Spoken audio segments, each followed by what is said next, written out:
Daniel Aber, bonjour et Chag Sameach. Chag Sameach, bonjour. Merci d'être avec nous ce matin sur Studio Kalita et vous êtes, on peut dire, un expert et on va dire même, on va vous accaparer un petit peu pendant quelques minutes. Vous êtes notre expert en matière de relations entre Israël et la Chine et je voudrais avec vous que nous revenions sur le résultat de ces élections législatives en Israël. On va dire d'un point de vue économique et de la diplomatie économique. Est-ce que il est clair que le plébiscite de Binyamin Netanyahou, on va dire la victoire du Likoud, le fait que Netanyahou a été réélu et forme pour la 5e fois un gouvernement, eh bien c'est aussi le résultat des acquis de Netanyahou, de la politique que le Premier ministre a menée au cours des dernières années, en particulier en direction des pays émergents, de la volonté de ces pays, comme la Chine, que vous connaissez particulièrement bien, de développer, de consolider leurs relations avec l'État d'Israël. Oui, et quand on regarde un petit peu l'ensemble des réalisations diplomatiques du Premier ministre au cours des dernières années, ça va évidemment en direction de la Chine, de l'Inde, de l'Afrique, de l'Amérique latine, de la Russie. Donc c'est une sorte de sortie d'Israël d'une forme qu'on craint toujours d'isolement. C'est une intégration d'Israël dans le monde qui est spectaculaire. Alors la Chine, évidemment, ça se voit beaucoup. On a eu la visite à l'automne dernier du numéro 2 de la Chine. Bon, et les relations avec les États-Unis qui sont extraordinairement amicales. Donc si on cherche à définir globalement la réussite diplomatique d'Israël, c'est une véritable réseau mondial qu'Israël se bâtit. Alors évidemment, il y a des résistances, tout le monde revient un petit peu en arrière, de transférer son ambassade à Jérusalem ou pas, parce que tout ça est compliqué. Mais dans l'ensemble, le progrès est spectaculaire d'une intégration d'Israël à l'ensemble de la planète. C'est ça qui est frappant. Et c'est probablement ça que les Israéliens apprécient parce que, au fond, c'est une forme de sécurité. Il y a plusieurs formes de sécurité. La sécurité qui est apportée par notre armée, c'est bien.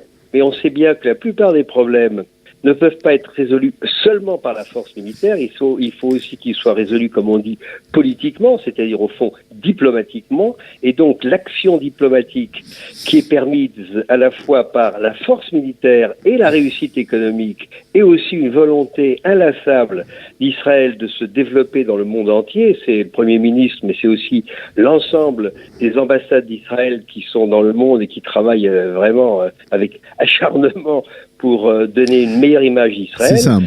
Tout ça a fait des progrès spectaculaires. Alors, c'est vrai qu'ici en Israël, on a l'habitude souvent de critiquer, peut-être parfois de manière exagérée, on critiquait le fait que le ministère des Affaires étrangères soit quelque peu paralysé, n'ait pas les moyens suffisants pour faire, on va dire, redorer, on va dire, le blason de l'État d'Israël à travers le monde. Mais on voit que finalement, Binyamin Netanyahou, c'est un ministère des Affaires étrangères à lui tout seul. C'est une forme de génie diplomatique, Netanyahou, en matière économique en particulier, ou c'est trop exagéré de parler? Alors, génie, il ne faut pas exagérer parce que lui-même rejetterait certainement cette idée. D'abord, c'est de la persistance. C'est une volonté de prendre du temps et il a besoin de résoudre beaucoup de problèmes à la fois. N'importe quel Premier ministre, d'ailleurs, dans son cas, aurait beaucoup de difficultés à bien répartir son temps. Il consacre beaucoup de temps à la diplomatie. Il n'est pas tout seul. Bien qu'il n'y ait jamais assez d'argent dans un... Non, mais quand on dit, Daniel, quand on voit Netanyahou d'un côté avec Poutine, de l'autre côté avec Trump, on le voit avec Modi, on le voit avec les Chinois également, il faut avoir un certain background et une certaine capacité à gérer ces relations avec autant de leaders et avec autant de compétences. Alors écoutez, vous avez entièrement raison, donc je voulais simplement ajouter que toutes ces rencontres bilatérales, ces grandes démonstrations d'amitié qui durent 2 jours, etc., sont précédées par un travail souterrain fait par les ambassades qu'il ne faut pas ignorer. N'oublions pas que c'est un petit pays, Israël, que les ressources sont limitées et qu'avoir comme ça un réseau diplomatique mondial, il y a peu de pays qui l'ont. Il y a peu de pays qui ne se plaignent pas de ne pas avoir assez de moyens. Mais c'est vrai qu'aujourd'hui, la diplomatie, elle s'incarne dans des personnalités. Et quand on regarde la carte du monde, ce dont on s'aperçoit, c'est que les grands leaders ont de la durée. Alors, c'est pas tout à fait vrai aux États-Unis, quoique souvent les présidents sont là pour 8 ans. Mais Poutine est là, Xi Jinping est là pour encore très longtemps. Beaucoup de ces leaders, Modi est là pour longtemps. Donc tous ces leaders sont en permanence et ils ont besoin d'avoir en face d'eux toujours les mêmes, se retrouver. Oui, une bande de copains. Construire, voilà. Et donc cette permanence, cette stabilité en soi, au-delà même de la qualité diplomatique des uns et des autres, c'est la stabilité qui, en matière diplomatique, est le plus important. La prévisibilité, la stabilité, tout ça, ça compte pour les grands leaders. Et voir et revoir la même tête, le même homme qui, en plus, c'est vrai, par sa capacité de maîtriser la langue. Vous savez, parler anglais comme il le parle, c'est un atout décisif en matière diplomatique, parce que eux en face, ils sont tous des gens qui ont une capacité internationale très forte. Donc c'est vrai que quand on voit notre Premier ministre face à tous les grands du monde, comme on dit en matière de boxe, il fait le poids. Il fait le poids. Et ça, c'est important. Alors, je voudrais qu'on se focalise un petit peu sur ce qui est votre sujet de prédilection, c'est la Chine. Effectivement, vous le rappeliez, le vice-président chinois était là il y a quelques mois et on avait à cette époque compris que les relations étaient, le volume des relations était exponentiel. Il augmentait, je pense pas me tromper en parlant de plus de 10 milliards de shekels en 2018. De dollars, vous imaginez. J'avais peur de dire un chiffre trop élevé. Et donc, que ça ne cesse de grandir. Alors, bien entendu, c'est tout à fait impressionnant, mais ce volume et l'amplitude de ces relations semblent inquiéter aussi les services de renseignement israéliens qui affirment que on laisse trop rentrer les Chinois en Israël et que les Chinois ont des intentions, on va dire, d'espionnage, que ce soit industriel ou sécuritaire, en Israël. Je donne l'exemple de la base du port de Haïfa, du port privé de Haïfa dont la construction a été confiée aux Chinois et qui est à proximité de d'une base militaire de l'armée israélienne, de la marine israélienne.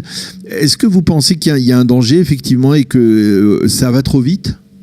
Alors, très franchement, c'est une question très centrale et il faut la replacer dans deux contextes. D'abord, la Chine est devenue la deuxième hyperpuissance mondiale. Elle est en voie de rattraper globalement la puissance américaine, pas seulement sur le plan de la production des biens et services, mais aussi de la maîtrise des hautes technologies, de l'intelligence artificielle, du satellite, des moyens d'observation.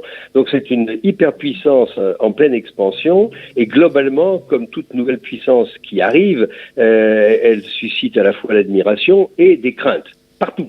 Ce dont vous parlez, je l'entends aussi évidemment aux États-Unis, qui a interdit l'accès de son territoire à des grandes firmes chinoises. On commence à se poser exactement les mêmes problèmes et dans les mêmes termes en Europe.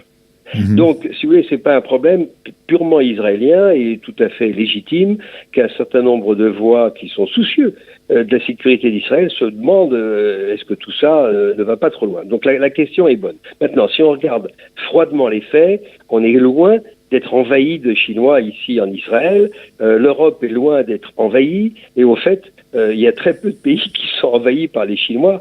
C'est juste beaucoup de fantasmes et beaucoup de peurs non justifiées. Mais elles existent et on peut, sur certains sujets, se dire est-ce que des Chinois qui sont près d'une base d'un port qui est à la fois commercial mais aussi base de sous-marins nucléaires, si on peut le dire, israélien et base aussi où vient mouiller la 6e flotte américaine. Donc tout ça pose des questions légitimes.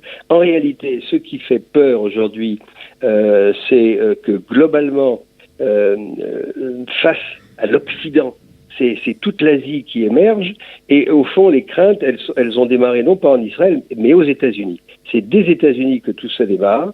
C'est Trump qui commence à faire une guerre commerciale et une guerre technologique vis-à-vis de la Chine, et c'est tout à fait aussi normal. La première puissance se voit challengée par une deuxième puissance qui est radicalement différente, qui n'est pas une puissance démocratique, qui n'a pas les mêmes valeurs que nous, qui n'a pas les mêmes traditions, et donc tout ça interroge, interpelle, et c'est normal que ça fasse un petit peu peur.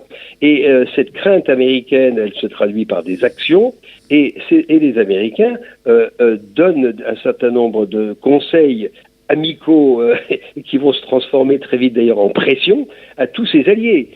En Asie, aux Japonais, aux Coréens, en Europe, à toute l'Europe, et ici à son allié israélien. L'influence américaine, les échanges d'informations entre les États-Unis et ses alliés dans le monde entier font que tout le monde aujourd'hui commence à se mobiliser, et ça pose à la fois un problème légitime qui est d'être vigilant, mais aussi une question de est-ce que ça va nous conduire à nous développer vers le... Alors, mais Daniel, ce sont des soupçons et des craintes justifiées, hein, on est d'accord. Écoutez, c'est justifié au sens où aujourd'hui, depuis à peu près 100 ans, et ça a existé dans tout le monde regarde tout le monde, et tout le monde, entre guillemets, espionne tout le monde. Ne croyez pas que les Chinois soient les seuls qui essaient d'avoir des informations sur tous les pays du monde. C'est pratiquement toute puissance digne de ce nom a un système d'information et de repérage. Alors on peut appeler ça d'espionnage, d'ailleurs ça existe aussi dans les termes de nos services, et c'est tout à fait normal qu'une grande puissance ait une grande capacité de recherche et de traitement d'informations. Donc la Chine n'échappe pas, et donc c'est vrai. C'est vrai. Est-ce que c'est de la réalité? Est-ce qu'il faut être à côté pour espionner? Est-ce qu'on peut pas se contenter d'espionner depuis l'espace? C'est quand même depuis l'espace qu'on apprend le plus grand nombre de choses. Mais bon, tout ça, c'est des questions qui sont souvent à la fois réelles et qui sont souvent des prétextes.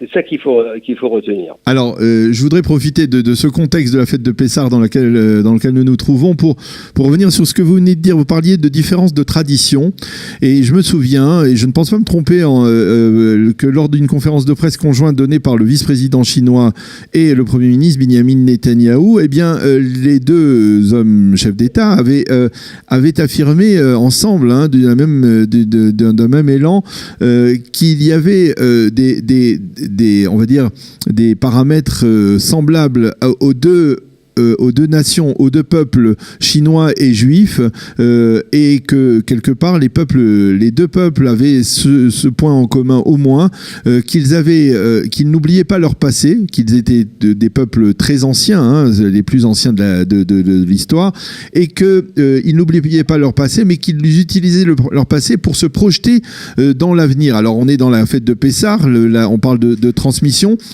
C'est vrai que c'est un point qui permet de rapprocher, on va dire, plus encore l'État d'Israël et la Chine, à votre avis, en voyant ça? Non, mais c'est très très bien vu. Il est normal que lorsqu'on construit des relations durables entre deux pays, on cherche des points communs, et on se rassure en se disant que on voit les choses de la même façon. Puis après on regarde le passé, et on s'aperçoit qu'entre les Juifs et la Chine, il y a plus de 1000 ans d'échanges, d'amitié, de tradition. Il y a aussi le fait... Il y a une forme d'admiration réciproque? Il y a une admiration réciproque, c'est vrai. La première chose qu'on dit quand les Chinois arrivent, c'est mais comment ça se fait qu'un milliard et demi d'individus s'intéressent à un tout petit pays? Ils disent mais non, c'est pas ça la bonne question. Nous sommes deux grandes civilisations parmi les plus anciennes. Et alors une partie est un petit peu de la sympathie un peu forcée pour entrer les bonnes relations, mais il y a aussi le sentiment que c'est vrai que tout ce qui est la durée, etc. Et en plus, nous avons fait notre renaissance, les deux pays, en même temps. Israël est né en 48, la Chine moderne est née en 49, avec l'entrée de Mao à Pékin, donc ça c'est une similarité très forte. Et quand on regarde le passé, les deux pays disent nous avons tous les deux un passé tragique. La Chine a été humiliée par l'Occident pendant tout le 19e et le 20e siècle, et dans le passé, le pays était un pays finalement pauvre, assailli de problèmes, etc. Et si on regarde l'adversité qui a frappé le peuple juif depuis 2000 ans, on se compare largement de là. Donc, en partageant un petit peu l'idée qu'on a souffert ensemble. on a eu une renaissance un petit peu au fond au même moment. Et on va forger un nouvel avenir, ça donne une base intellectuelle et de sympathie à ce qu'ensuite on va bâtir, et là c'est les intérêts économiques qui dominent, bien entendu, mais ça n'empêche que c'est bien. C'est bien. Malheureusement pour nous, les Chinois, quand ils regardent la carte du Moyen-Orient, disent il y a une autre civilisation qu'on respecte aussi beaucoup parce qu'elle est ancienne, c'est la civilisation perse. Alors ça veut dire que ça limite un petit peu les relations avec la Chine, qui dit toujours avec Israël tout ce qu'on veut sur le plan économique, mais sur le plan politique, attention, nous avons des amitiés très anciennes avec d'autres, avec des gens qui sont au fond vos ennemis, et ça c'est un problème. Vous soulevez là le problème de la route de soie, donc la nouvelle route de soie que les Chinois veulent tracer, c'est cela ? Non, c'est pas seulement ça, c'est qu'aujourd'hui, la Chine a repéré au Moyen-Orient, au fond, deux grandes civilisations avec lesquelles elle entretient des amitiés. C'est Israël, bien sûr, mais c'est aussi l'Iran. Il se trouve que l'Iran et Israël, c'est pas vraiment les meilleurs amis du monde. On peut aussi se demander, d'ailleurs, si la Chine pourra jouer, éventuellement, un rôle d'apaisement entre les deux pays. Pourquoi pas, à mon avis, c'est une carte à jouer, pas pour l'immédiat, mais pour le long terme. Mais pour l'instant, si je devais quand même résumer, au-delà des fêtes de Pessah qui sont une joie pour nous et qui nous rapprochent de fond du terme de libération qu'ont connu les Chinois aussi en 49, il faut pas oublier quand même qu'il y a des nuages qui s'amoncellent aujourd'hui, parce que globalement, les deux grandes puissances du monde, les États-Unis et la Chine, qui sont depuis... parce que la Chine moderne s'est installée en une relation très ambivalente, à la fois beaucoup de coopération et beaucoup de conflits et beaucoup de méfiance. Aujourd'hui, c'est la méfiance qui a tendance à l'emporter, surtout du côté américain, parce qu'ils sentent cette puissance chinoise venir. Et nous, Israël, on a beaucoup de questions à nous poser. Est-ce qu'on suit nos amis américains dans cette lutte un peu anti-chinoise qui se développe aujourd'hui et auquel participent tous ces mouvements dont vous avez parlé tout au début de l'émission, ou est-ce qu'on essaie de garder quand même un lien amical et de long terme avec les Chinois, parce que demain ils seront toujours là et ils seront de plus en plus puissants et de plus en plus importants pour le monde entier. Ça, c'est une question diplomatique centrale, et je pense qu'aujourd'hui, puisque l'émission c'était autour de l'élection, ça consacre les relations diplomatiques formidables que le Premier ministre a su construire pour Israël avec beaucoup de pays du monde. Le plus important, c'est certainement avec la Chine, c'est sûr. Et malheureusement, les années qui viennent, le challenge pour le Premier ministre dans son nouveau mandat, ça sera de gérer une relation plus compliquée avec la Chine, parce qu'il y a l'ombre de la relation difficile entre les États-Unis et la Chine. Eh bien, Daniel Aberbe, merci beaucoup. C'était passionnant de discuter, comme d'habitude, avec vous sur ces développements, les résultats de ces élections, vus sous un prisme économique et diplomatique, et sur la Chine en particulier. Merci beaucoup d'avoir été avec nous en cette fête de Pessah. Chag Sameach, et à bientôt. Merci. Au revoir.